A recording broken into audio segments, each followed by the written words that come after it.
Hoje, a gente vai mergulhar num quebra-cabeça psicológico e espiritual fascinante que vem de um texto clássico da filosofia racídica, o Tânia.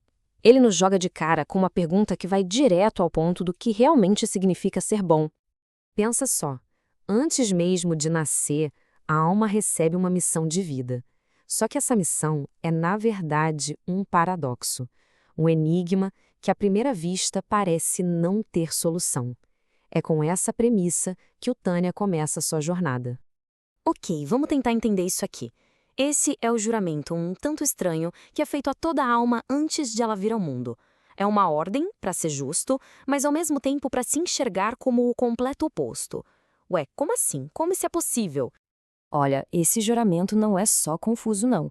Ele cria problemas bem sérios, tanto na lógica quanto no lado emocional da coisa. Vamos dar uma olhada nas duas maiores dificuldades que ele apresenta. E aqui a contradição fica escancarada. De um lado, a gente tem o juramento celestial mandando a gente se considerar mal. Do outro, um ensinamento fundamental da Mishnah diz exatamente o contrário. Como é que os dois podem estar certos? E aí vem o dilema psicológico. Um ponto central do serviço espiritual é a alegria. Mas, poxa, se uma pessoa leva o juramento ao pé da letra e se considera ímpia, qual o resultado mais provável? Tristeza, depressão.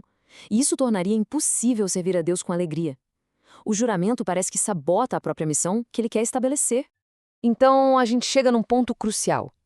Talvez a chave para resolver esse enigma não esteja no juramento em si, mas em como a gente define as palavras bom e mal. O Tânia nos convida a reavaliar essas categorias que parecem tão básicas. Para nos ajudar, o Talmud nos dá uma espécie de mapa da alma humana, dividida em 5 categorias. Temos o justo, o tzadik, o ímpio, o rasha, cada um deles podendo ser próspero ou sofredor. E bem no meio, a figura mais misteriosa de todas, o Benoni, a pessoa intermediária. Agora, vamos focar um pouco na categoria dos justos, no tzaddik. Acontece que nem esse nível é tão simples quanto parece. O Tânia mostra que existem, na verdade, camadas de retidão. A diferença entre os dois é gigantesca. O tzadik completo é alguém que conseguiu transformar sua natureza má em bem. O mal simplesmente não existe mais dentro dele.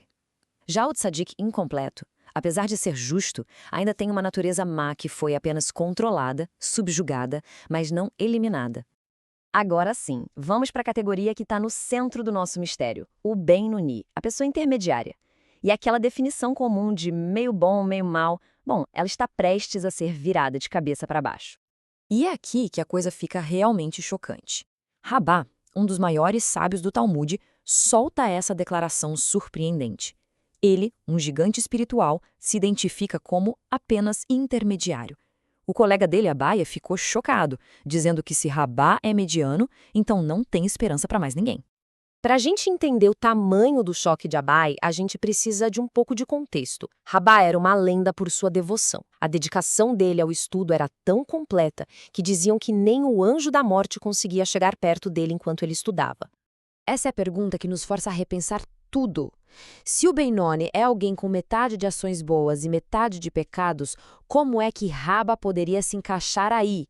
É impossível! A definição que a gente tinha tem que estar errada. E é exatamente aqui que o Tânia nos apresenta sua visão mais genial. Ele desmonta essa definição simplista do Baione para mostrar onde a verdadeira batalha espiritual acontece de verdade. A lógica do Tânia é, assim, implacável. De acordo com a lei judaica, até a menor das transgressões, ou mesmo a omissão de um mandamento como o estudo da Torá, já classifica uma pessoa como ímpia, até que ela se arrependa. Logo, o Benoni não pode ser alguém que peca. Simples assim. E aqui vem a grande revelação. Pro Tânia, o Benônio não é definido pelas suas ações externas, que são perfeitas. Não. Ele é definido pela sua luta interna. A tal maldade não está nos seus atos, mas no potencial para o mal que ainda existe dentro dele. Uma força que ele precisa lutar contra e dominar a todo instante. Ok, armados com essa nova e profunda compreensão, a gente finalmente pode voltar lá no juramento do começo e ver como o paradoxo simplesmente se desfaz. O ponto-chave é este: o juramento não pede para a pessoa se ver como pecadora nas suas ações. Ele pede que o Beonim, essa pessoa de ações perfeitas, nunca se esqueça da maldade em potencial que ainda mora no seu coração. É uma ferramenta para a humildade, um lembrete da batalha constante que define a vida dele. E isso, olha que incrível, resolve o problema da alegria. Longe de causar depressão, essa autoconsciência vira a fonte de um propósito profundo. A alegria não vem de uma perfeição estática, mas da vitória diária na batalha interior. Servir a Deus se torna celebração de superar a si mesmo, momento a momento. E assim, o Tânia nos deixa com um pensamento muito poderoso.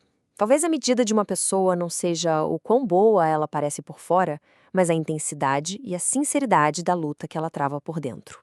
Uma perspectiva que muda tudo.